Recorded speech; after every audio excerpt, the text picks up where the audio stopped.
Hey, everybody. Happy end of August. Welcome to September, I guess. I'll welcome you. It's a few days early. And welcome back to another episode of You'll figure that out. I promise you. Just look back, watch some videos. It's an inside joke. And what are we talking about this month? Well, I'm glad you asked. This month, we're talking about interest rates.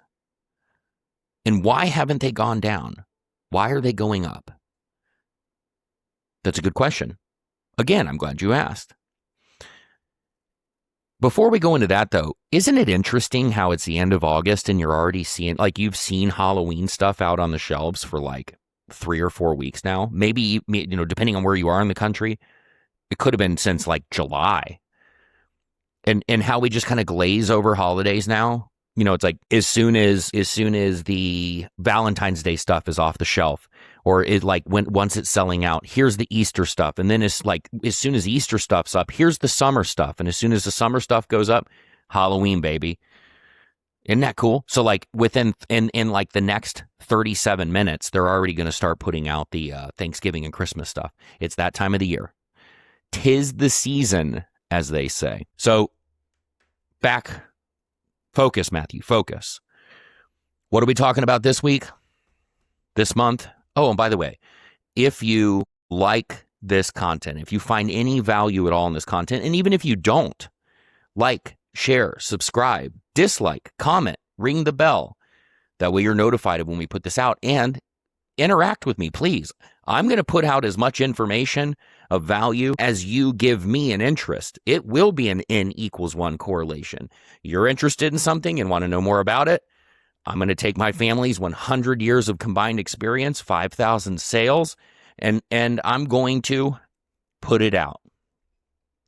So let me know what that is. Interest rates. Why, Matthew, have mortgage interest rates not gone down? And most importantly, why, Matthew, has the federal funds rate stayed the same, yet mortgage interest rates have gone up?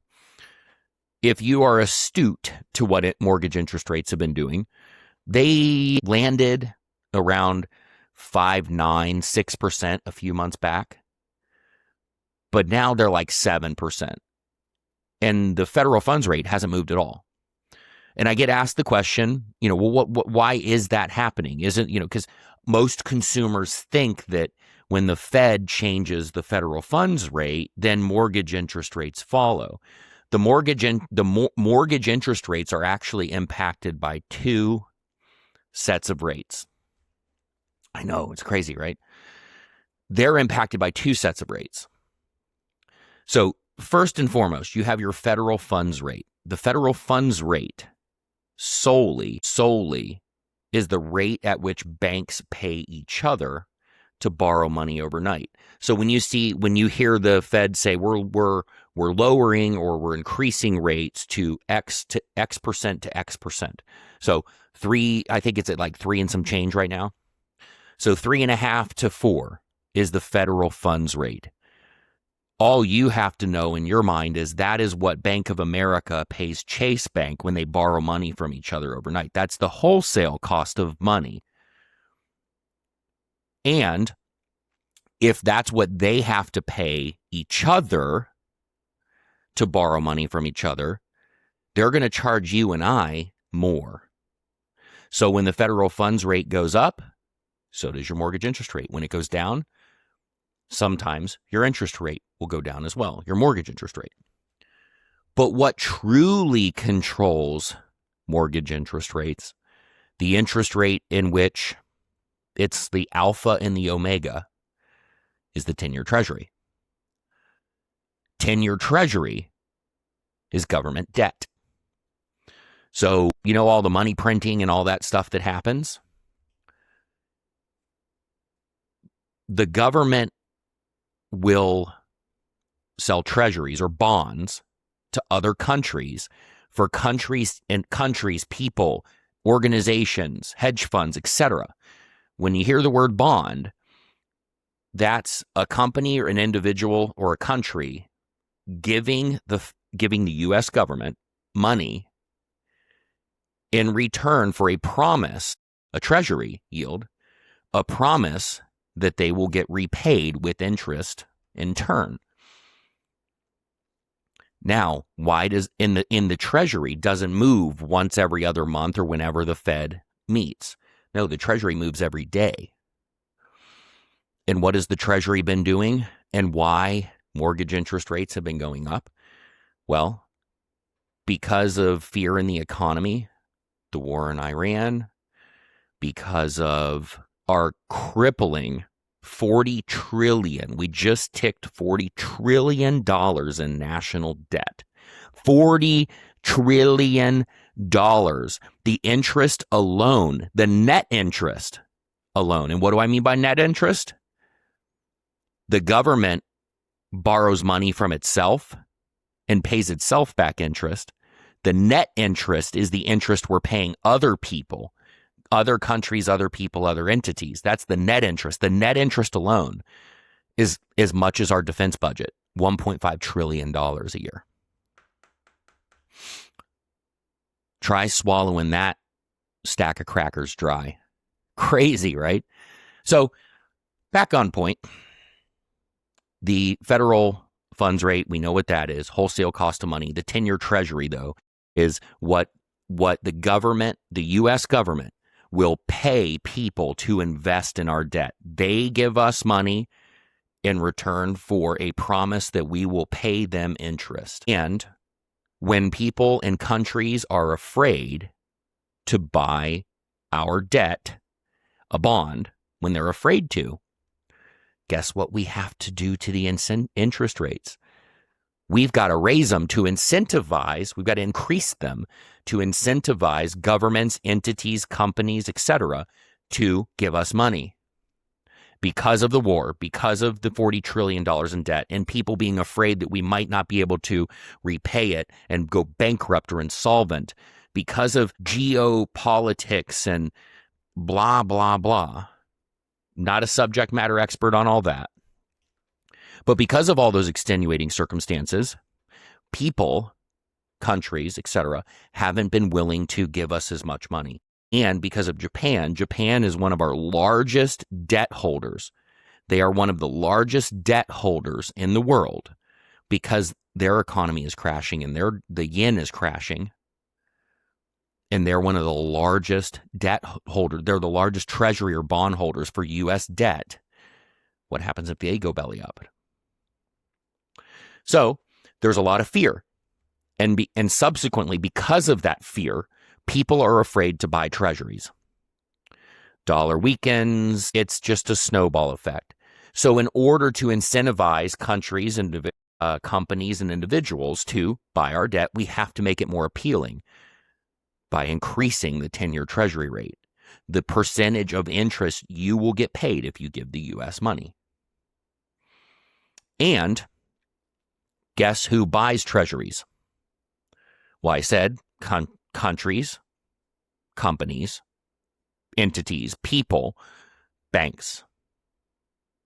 I didn't mention them. So banks buy treasuries. And imagine I'm Bank of America. Matthew Sharp is Bank of America, baby. I wish I was. That'd be a problem, wouldn't it? Imagine I'm Bank of America. And I have John Smith in one hand who wants to borrow money from me for a mortgage. John Smith. And I have the United States government. The United States government is looked at as guaranteed interest, guaranteed money. They always, it's like Game of Thrones. A Lannister always pays their debts.